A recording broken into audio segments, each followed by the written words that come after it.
আজকে আমরা ত্রিকোণমিতির একটা গুরুত্বপূর্ণ শর্টকাট এবং মজার একটা নিয়ম শিখব। এই ধরনের অঙ্ক আমরা রিটেনে অনেক করেছি এবং এই ধরনের অঙ্ক রিটেনে করতে গেলে অনেক সময় লাগে এবং মাথাটা অনেক ঘুরে যায়। কিন্তু আমরা তো অ্যাডমিশন পরীক্ষার্থী, আমাদের জন্য তো একটু শর্টকাট তো লাগবেই, তাই না? আচ্ছা, এই ধরনের অঙ্কের সাথে অবশ্যই তোমরা পরিচিত আছো যে sign square 10 degree plus sign square 20 degree plus sine square 30 degree dot dot dot dot sine square 120 degree, অর্থাৎ সমান্তর ধারার মতো সাইন স্কয়ার অথবা কস স্কয়ার এই ধরনের অঙ্কগুলো। দেখো তো এরকম অঙ্ক নাকি sine square 10 degree, sine square 20 degree, আবার sine square 15, sine square 20, sine square 25, এই ধরনের অঙ্কগুলোর সাথে কিন্তু তোমরা অনেকেই পরিচিত আছো। কিন্তু এই ধরনের অঙ্কগুলো তো আমার তো এমসিকিউ যখন আসবে তখন তো আমাকে শর্টকাট শিখতে হবে, তাই না? রিটেনে করতে গেলে তো আমার অনেক সময় লাগবে। দেখো শর্টকাটের নিয়মগুলো কি কি, দেখো এই কয়টা নিয়ম তোমাকে জানতে হবে। কি কি? প্রথমে কয়টি পদ আছে সেটা আগে জানতে হবে।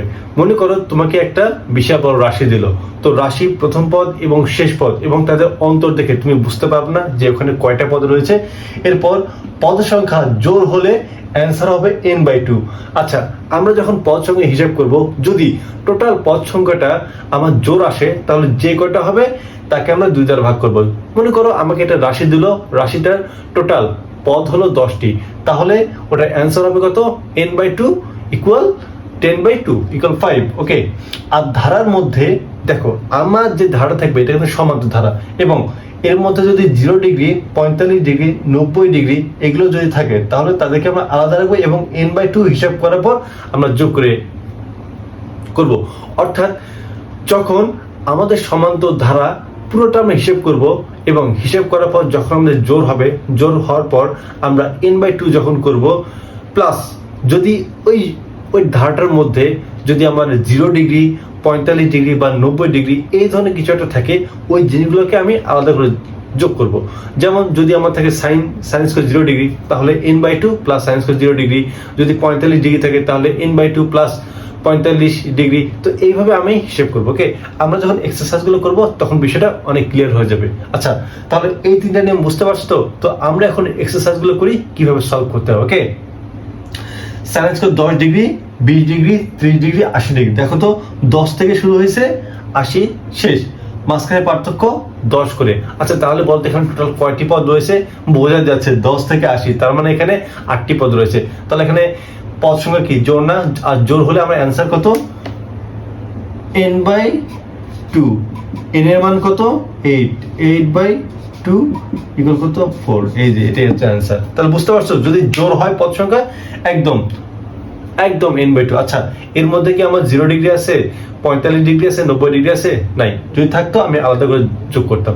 পরেরটা দেখো, sign square 15, 20, 25 dot dot dot dot 75, তাই না? তার মানে আমার টোটাল কয়টা পদ রয়েছে? দেখো 25 থেকে হিসাব করো 75, তাহলে 75 থেকে তুমি 15 বাদ দাও, কত হচ্ছে আমার? 60। 60কে এখন 5 দ্বারা তুমি ভাগ করো, তাহলে কত হচ্ছে? 5 × 60। দেখো নিয়মটা দেখো, আমার শেষ পদ কত? 75 মাইনাস প্রথম পদ কত? 15, তাই না?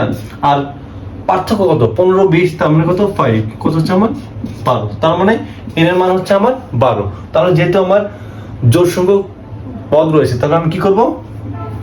n/2 প্লাস, আচ্ছা তাহলে 15, 20, 25 এগুলোর মধ্যে দেখো তো 0, 45, 90 আছে কিনা?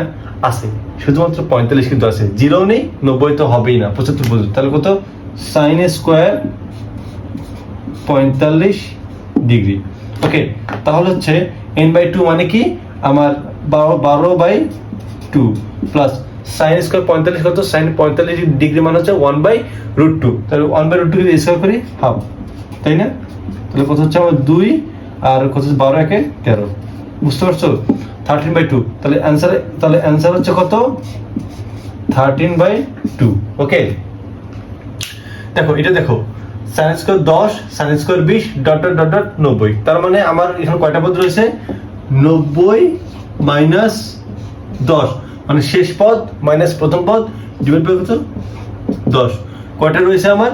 টোটাল রয়েছে আমার 9টা পদ। আচ্ছা, 9টা পদ যখন আমরা থাকবে তখন আমরা কিভাবে করব বলো তো?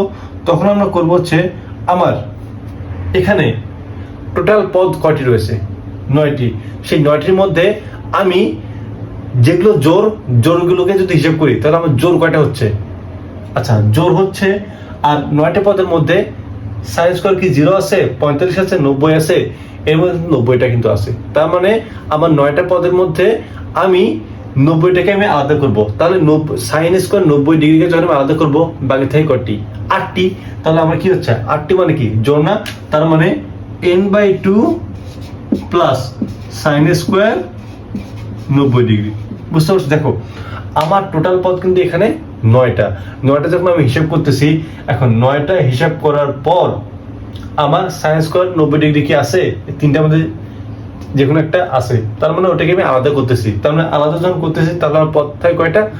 8টা। তাহলে আমার কত হচ্ছে আনসার? 8/2 প্লাস সাইন স্কোয়ার, আচ্ছা সাইন স্কোয়ার 90 ডিগ্রি মান কত? 1, তাই না? তাহলে কত হচ্ছে আমার 2। তাহলে 8 প্লাস 2 ইকুয়াল কত? 10, 5। এটা হচ্ছে আমার অ্যান্সার। তাহলে এটার অ্যান্সার কত? অ্যান্সার হচ্ছে আমার 5। তাহলে তোমাকে যদি সাইন স্কোয়ার বা কস স্কোয়ার এরকম সমান্তর ধারার সংখ্যক, দেখো নিয়মটা কি, সাইন স্কোয়ার অথবা কস স্কোয়ার সমান্তর ধারার সংখ্যক যদি এরকম রাশি দেয়, তাহলে তুমি কি খুব ইজিলি তাদের মানটা বের করতে পারবে না? এখন কিন্তু তোমাদের কাছে অনেক সহজ লাগবে। আশা করি এইভাবে আমরা কন্টিনিউয়াসলি অ্যাডমিশনের আগ পর্যন্ত যত ধরনের গুরুত্বপূর্ণ টপিক থাকবে সেগুলো তোমাদের সাথে আলোচনা করবো। আর আমাদের পেজে অথবা চ্যানেল নতুন হয়ে থাকলে সাবস্ক্রাইব করো, লাইক, কমেন্ট, শেয়ার করো, যা ইচ্ছা করো। আর ইভেন যদি কোনো সমস্যা থাকে কোন টপিকের, অবভিয়াসলি জানো। তোমাদের সবার জন্য শুভকামনা। আল্লাহ হাফিজ।